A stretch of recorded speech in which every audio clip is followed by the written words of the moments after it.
어제 정규 영상을 통해 비트코인이 하락하는 이유가 두 번의 블록 생성 중단 때문이라고 정리를 해드렸었는데, 이 부분에 대해 조금만 더 디테일한 언급을 드리고자 합니다. 오늘 새벽에 갑자기 떨어지는 코인 시장 때문에 많은 분들이 원인을 문의 주셨고, 저는 오픈 채팅방을 통해 BRC20의 어쩌면 악의적인 트랜잭션 때문일 수 있다는 말씀을 드렸었는데요. 현재 비트코인의 트랜잭션 혼잡은 실제로 BRC20과 오디널스 때문으로 보는 전문가들이 대부분입니다. 이 부분은 저보다 IT 유튜버인 모바일랩이 더 전문가니까 모바일랩을 초대해서 설명을 듣도록 할까요? 안녕하세요, 모바일랩입니다. 여러분, 디도스라는 말 들어보셨나요? 디도스는 Distributed Denial of Service, 분산 서비스 거부의 약자인데, 북한에서 디도스 해킹 공격이 있었다라는 뉴스를 왕왕 접하곤 했었죠. 우리에게 이 용어가 익숙하긴 하지만 실제로 이게 뭔지 아는 분들은 아마도 많지 않으실 거예요. 디도스의 의미는 어렵지 않습니다. 제가 아주 쉽게 설명을 드릴게요. 쉬운 이해를 위해 제가 버스 배차를 책임지는 담당자라고 예를 들겠습니다. 버스 배차가 원활하기 위해서는 항시 이용하는 사람보다 같거나 더 많은 양의 버스를 제공해야 합니다. 출근 시간에 1000명이 버스를 타야 한다면 50명이 탈 수 있는 버스를 최소 20대 이상을 배차하면 문제가 없겠죠. 하지만 저는 똑똑한 배차 담당자니까 딱 맞는 20대가 아닌 아주 여유롭게 200대를 배차해서 출근 시간에 실제로 이용하는 인원인 1000명보다 10배 더 많은 10,000명이 원활히 이용할 수 있도록 배차를 해둘 거예요.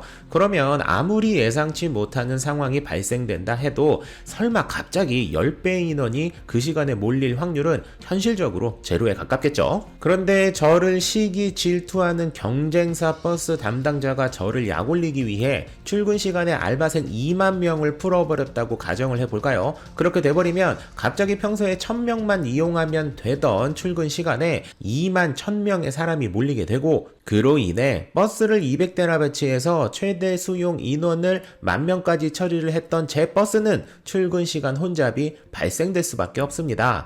제가 버스가 여유 있어서 이 상황을 파악하고 즉시 200대 이상을 더 보낸다면 크게 문제가 없겠지만, 이렇게 예기치 못하는 상황을 대처하기 위해 미리 버스 몇백 대를 사두는 회사는 거의 없기 때문에 이대로 가다가는 코인만렙 버스 회사는 망할 수밖에 없는 지경에 이르게 됩니다. 여기까지는 매우 쉽게 이해가 되시죠? 이제 이 예시를 실제 디도스 그리고 비트코인과 연결을 해 보겠습니다. 예시에서 설명드렸던 평소에 정상적으로 출퇴근을 하는 사람들은 트랜잭션, 지금 이 예시에서는 데이터라고 해석을 하셔도 되고요. 버스는 비트코인 블록이라고 이해하시면 됩니다. 그리고 알바생 2만 명을 푸는 행위가 바로 디도스 행위인 것이죠. 그래서 평소 같으면 비트코인의 트랜잭션보다 훨씬 많은 양을 수용할 수 있는 블록이 운영되고 있어서 데이터가 밀리지 않지만, 누군가 악의적으로 트랜잭션을 부풀려 버리면 비트코인의 블록은 이를 해결하지 못하고 계속 밀려버리게 되고,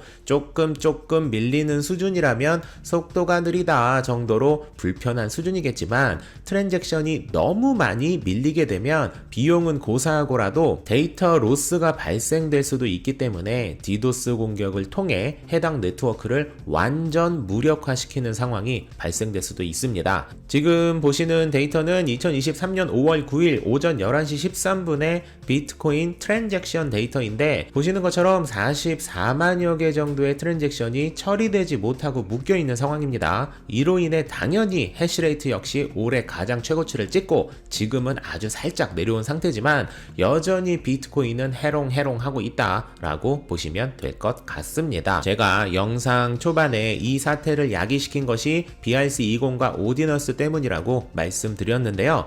이놈들이 처리하는 트랜잭션이 대부분 사진, 영상 등의 엄청난 데이터를 요하고 있고, 이를 악의적으로 비트코인 네트워크에 쑤셔 넣고 있는 상황인데요. 사실 이 사태는 단순히 BRC20만의 문제라고 하긴 어렵습니다. 2008 2018년에 만들어진 비트코인은 그 당시에는 NFT와 같은 이미지 혹은 동영상이 활용될 것을 예상하지 못했기 때문에 블록 자체가 매우 작게 만들어졌어서 지금 발생되는 이 사태는 언젠가는 터졌어야 할 부분이긴 합니다. 그래서 실제로 이를 해결하기 위해 비트코인 캐시가 만들어지고 랄브 두 쪽을 걸어서 이제 여성이 된 거 아니냐고 의심을 받고 있는 비트메인의 우지한이 비트코인 캐시가 진짜 비트코인이다라는 캐치프레이즈를 걸고 한동안 활동을 하기도 했었죠. 사실 이 내용도 여러분들에게 설명해드리고 싶은 부분이 매우 많은데 그렇게 되면 영상이 너무 길어지니까 오늘 영상은 지금 네트워크가 왜 이 지경이 되었는지 정도를 이해하는 것으로 마무리를 짓도록 하고요. 이와 관련해서 궁금한 부분이 있으시다면 라방 시간에 추가 설명을 드리도록 하겠습니다. 암튼 당장 트랜잭션 밀린 걸 해결하는 것도 문제지만 이러한 일은 앞으로 더 많이 일어나게 될 것이기 때문에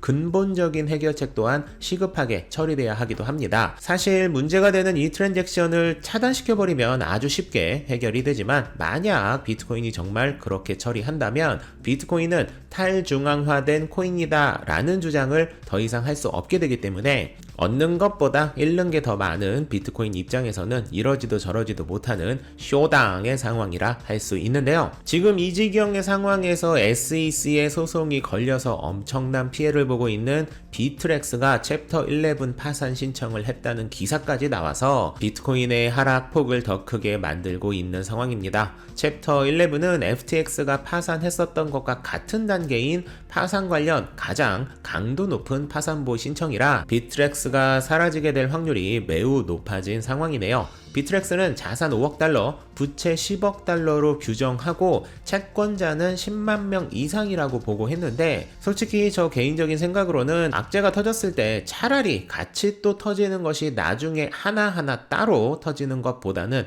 낫다는 생각이 들어서 개인적으로는 그나마 다행이라는 생각이 들기도 합니다. 비트렉스는 아무래도 해결이 어려운 분위기로 가게 될 것 같지만 비트코인의 경우 얼마든지 해결 방법은 있으니 약간의 흔들림은 있겠지만 이 또한 또 하나의 스트레스 테스트를 거치는 것이라고 해석을 해보면서 오늘의 씁쓸하고 속상한 코인 소식을 마무리하도록 하겠습니다. 만렙 여러분 모두 성투합시다.